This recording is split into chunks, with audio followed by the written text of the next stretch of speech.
But what happens high school wise when multiple kids get it and they have to go play say Bridgeport next week? Do they have to cancel that next game?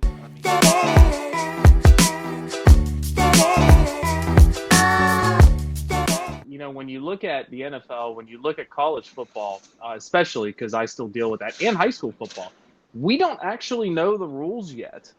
If one person gets COVID, is it canceled? Are you canceling one? Are you canceling 2 games? We have no idea, because they don't want to. And here's the problem: you actually can't put out guidelines for that, and I completely understand why you can't put out guidelines for that, because then you kind of handlock yourself into something that you can't get out of if you've already set that precedent. But to your point, I don't know. We don't know what the heck's going to happen, especially with football. Baseball is a little different. We've seen people contract and spread through baseball teams.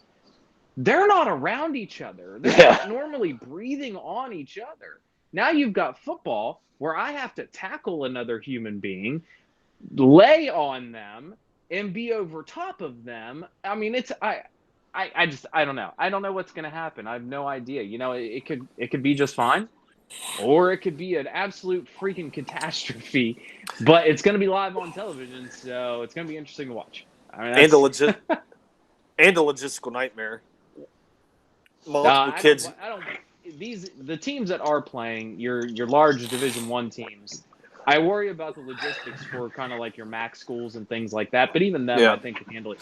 But when you get to like the SEC, the Big 10, the Big 12, I wouldn't worry about their logistics. They've got enough money to handle it, and especially the NFL teams. They've got enough money to handle whatever the hell they want to handle. Yeah. I'm talking more the high school level. What do you do with scheduling wise? 5, 6, 7. I have no idea. 5 or 6, 7 kids get COVID. You do whatever. They'll shut it down. I can speak to the high school guidelines. Real quick. They've made it now in our county that the only people that can go to games are ones that live in the household with the student athlete. So that means that they are going to, the way our school is handling it, they're getting a list of everyone that lives in the house, and they're going to give them a pass saying, hey, they live in the house, and they're going to prepay for their tickets. So those are the only people that are allowed to go into games. And they're going to coordinate with other schools that are supposed to do something similar or something to that effect. And there's no staff's going to be allowed to games unless we are working it. And the games are just going to take place with a very limited, spaced out crowd. And that's the plan right now. So when your star quarterback and running back get the COVID. So, how are you going to handle whether if people show up that aren't on the list? Is it they're not allowed police that are going to? Yes. How are you going to handle it? We have police at games most of the time. We thought it was going to be a big issue at graduation because we did that was what we did at graduation, and it ended up not being an issue, which was a pleasant surprise because we thought people would go at the gate and argue and want to try to get in and all that kind of stuff, and people just kind of were like, okay, and just kind of followed it. So hopefully that happens in the fall because I'll be honest with you, having a 70-year-old retired teacher taking tickets, dealing with that. Sure. That's what I've not seen fair here to them. in Western Pennsylvania with the graduations that we've streamed, it's not the actual graduation that's been the problem. It's been that they've actually hosted after parties where everybody goes and you have hundreds of people just hanging around, probably like a parking lot or something. I watch kids and family and friends and everybody literally gather at a parking lot after the ceremony that was social distance. So then they got to this parking lot and ended up spreading the disease because nobody had social distance, nobody did anything. So I think schools can handle it, but after that, I don't think anybody's going to be able to handle it. But what happens high school wise when multiple kids get it and they have to go play say Bridgeport next week? Do they have to cancel that next game? I mean, if there's an outbreak, they'll cancel. Yeah, that's what constitutes an outbreak. Are we talking? Are they going to quarantine? I don't know if they've given out a specific guideline on that, but I'll be honest with you, baseball right now, if one person has it, they're canceling the whole series. Right? Yeah, they do that because one person becomes 25 people very quickly. But let me ask you a question. So normally it's football, even in high school, being the big moneymaker. Like, why switch the rules up for football for any other sport at this point if you're not getting ticket sales? I'm assuming there's going to be some way to stream so that you can see and quote unquote support your team. But at that point, you're not making money. You're not making money in the stands. You're not making money on concessions. So if there's, I understand baseball, you've got a team to come in. If they're traveling, you might have 2-3 games, a little bit different in high school, but more or less in college, especially with some of the smaller schools, they kind of group up and they'll play some series there. But why are we treating football is usually the moneymaker, but if we're not putting asses in the seats, why would it be treating it different? I'll speak to that a little bit.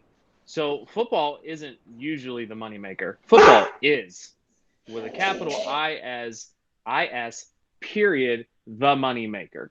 And it's not just ticket sales, it's actually donors, okay? So when you have some very, very, very well-to-do donors who normally will, throw a lot of money at you as a tax write-off, they're sitting there saying, if you don't play, you're not going to get the money. Schools rely on this, absolutely. 100% have to have this money. And it's not just ticket sales help out a lot. They really do.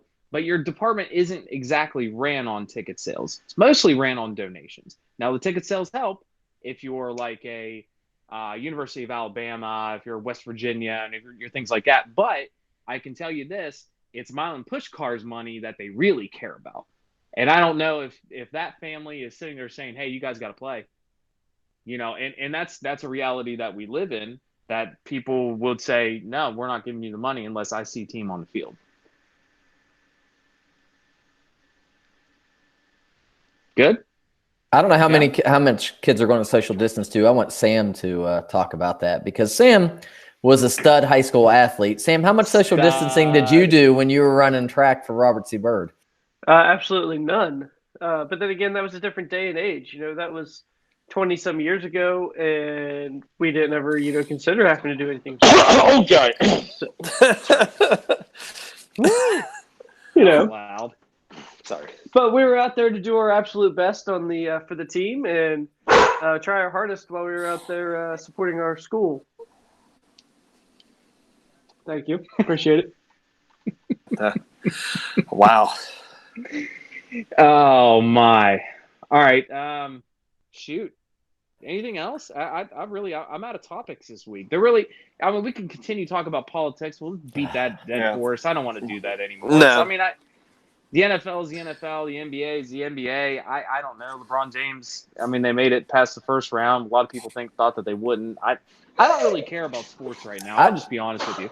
Because it's all so different. I don't know, especially in Major League Baseball, they were talking about ERAs.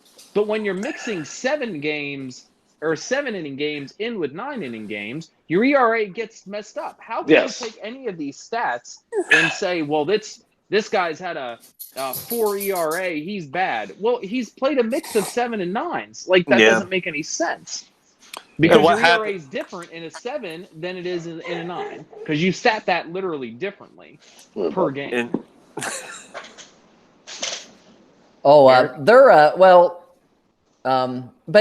using the bullpen a lot more too, because they're trying to protect people from getting hurt. But I wanted to go back. You talked about LeBron. I watched him last night, and that was really the first time this year I watched him. I remember I saw that they were on. I was like, oh, I'm going to watch the Lakers tonight. My gosh, he is a true master of his sport at this point. The way he sees the floor is amazing. But I want to say one thing about watching sports. He sucks. Jordan's fans. Better. I want to say one thing about not having fans. It isn't as exciting, but I do love the fact they don't show the camera shots of people in the stands, because I absolutely positively hate college sports, baseball, NBA, college, anything, when something happens and they show the surprise shots or the sad shots. There's all those memes, those sad Clemson fans in the stands, or the shocked. I want to see the players on the field. I have never, ever watched a sporting event because I wanted to see the reactions of the random people in row 7, section 236. I don't care. So I'm so glad. I watched that game last night, and all it was shots of basketball players and the coaches. And I was like, thank God. Why can't they do this all the time? I never want to see anybody in the stands. I do agree with you to an extent, except for the one time where the away team is kind of surprising and maybe the underdog. And there's that one fan who's clearly in the student section of the other team, and he's the only one celebrating. That is the one where I'm okay with seeing the stands, but I do understand. I mean, it does get a little bit frustrating. I'm excited to see where football goes because, as David said, I haven't got excited for sports yet. Everything's so different. It's so weird. I'm scared to see what football is really going to bring. Baseball hasn't. Sports going on? Baseball hasn't been much anything. I mean, hockey. I'm enjoying them. Not too much for me. That mainly is because maybe my team went out when they shouldn't have. But hey, that's fine. Who lost? The Penguins lost? Yeah. Yeah. Oh, really? Canada's worst team. Hockey.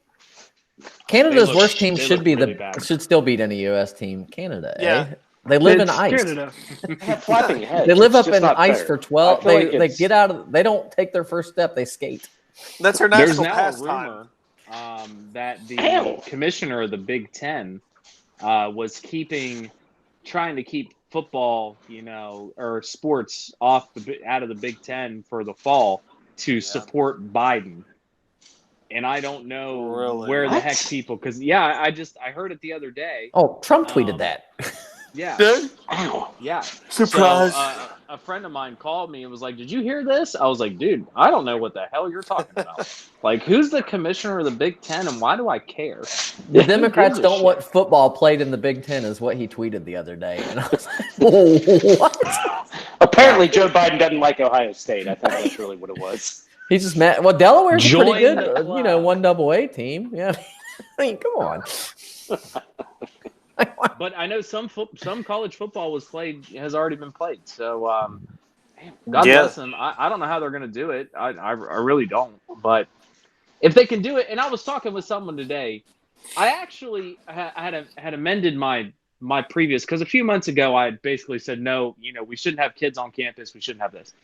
But as I kind of thought about it a little bit more, the larger schools I think will have the worst problems. But a school like IUP, Slippery Rock, Fairmont State in West Virginia, and in Glenville State, I think they could probably control it a little bit better, just because there's not a ton of people, right? You only have maybe 1,000, 1,500 kids at these schools, especially in West Virginia. And I think you can probably do it a little bit better there, to where you could actually have an entire fall semester on campus if you did the right things. But schools like the Ohio State University, who has a unbelievable amount of students that actually go to the school, I don't know how they're going to control it. I really don't. I don't get it at all. If they do, it'll be a fucking miracle, in my opinion. But that's just, I have no idea. Go look at Notre Dame. They closed what? They had 100 and some, and then they ended up going virtual for the rest of the year. Right. And a lot of people are sitting there saying, "Oh, just because they were on campus for a couple classes, they now get to charge them full amount." No, they don't. No, they don't. No, they don't. That's not real. Notre Dame's going to lose a lot of money, but it's not going to matter. They're Notre Dame, so it's not really going to matter. No. But it's your small schools that really get hurt, because when you have to shut down, you got to pay back that money. Like, you don't just get the proceeds anymore. That's not real. And I don't want to argue with people online about that. I thought about doing that. But that whole conspiracy theory that schools are just doing this so that they can charge kids full price, it's not real. It's not real. People are losing their jobs literally because schools are having to go online, and deficit, and budgets are being cut like crazy. That's not real. I implore anybody who watches this, stop listening to that trash. I will say that there are certain universities. When I went to the University of South Carolina, when things were normal, I didn't get a ticket to every game, but I paid for a ticket to every game with my tuition. That was in an area where basically there's so many students that you had a lottery, and basically you would get so many tickets to home games, things like that. Right. And that's fine, and I understand that aspect. There's two real aspects that I think are really kind of, they're interesting to me in how things are going to be handled. I'm wondering if you're going to see some teams like the Ohio State who are like, hey, we need football. We want football. Can we get grandfathered in? Can we hop out of the conference for a season because our conference has made a decision that we're not in alignment with? That's we not go independent likely for a season. No, because because you have contractual obligations, so you're not going to be able just to get out. Because they talked about that, didn't they? But your contractual obligation is also to allow me to play football. Sure, but they're playing in the spring, right? Right. They're well, no, I think the Big Ten's actually going to. No, the ACC. One of them just kind of announced that they're going to start around Thanksgiving, I guess. No. So that's fine. But the main problem, Dom, is this: that you can't. If I were a Division I team and I said, okay, I don't want to play at my conference, I'm going to go play whoever I want. All the other conferences have basically said we're going to play only teams within our conference. Mm-hmm. So you're actually not going to get any games to do that. So that option kind of isn't even there to work out. Yeah, no, I was thinking almost as for specific these super conferences, for the possibility for a couple teams to want to join another small conference and maybe say, hey, us together, Ohio State and some of the big or the Pac-12 schools. So Big Ten and Pac-12 say, hey, we got 6 over here, 6 over here. We're going to kind of do something together. I mean, I figured it was too much logistics for a specific season, but it was just something that intrigued me to know that, like, you're going to have teams like Alabama and the whole SEC who are going to toot the SEC horn, and even if their team is terrible, they're still going to cheer for their conference because their team is terrible. But it's just a little jab at the SEC. I'm sorry, but jab away, buddy. I don't care about. They're really fucking good, but they're playing football. There's for the SEC to cancel football would be insane. But you're looking at the other big college football teams that aren't really the SEC conference, like I said, like your Ohio States, even your Penn States. Are they going to try to do something, or have they already just bit the bullet and said, hey, we're probably not only going to lose this season, but we're going to lose athletes, we're going to lose potential talent in the future because we're missing out on this season? I don't think that you will. And that was a problem that a lot of coaches had said, well, if we don't play now, my kids are going to go elsewhere. I don't see that as a big problem, really, because I look back at, and I know that it's not, completely apples to apples here, but I look back at the transfer portal where everybody thought that it was going to be doom and gloom and everybody was going to start transferring. All their good players were going to be open market leaving. That didn't happen. Like, that's not real. Because if you treat your players well and they like where they're at, they're going to stay. It doesn't really matter. And a lot of these players, at big-time SEC schools and big-time Big 12 schools, blah, blah, blah, blah, blah, they're looking to go to the NFL. They're going to leave regardless of whether you play this year. There's a lot of teams or a lot of players are just going to leave irregardless. So it doesn't really matter. But I think that's a lot of fear-mongering, really. Eric?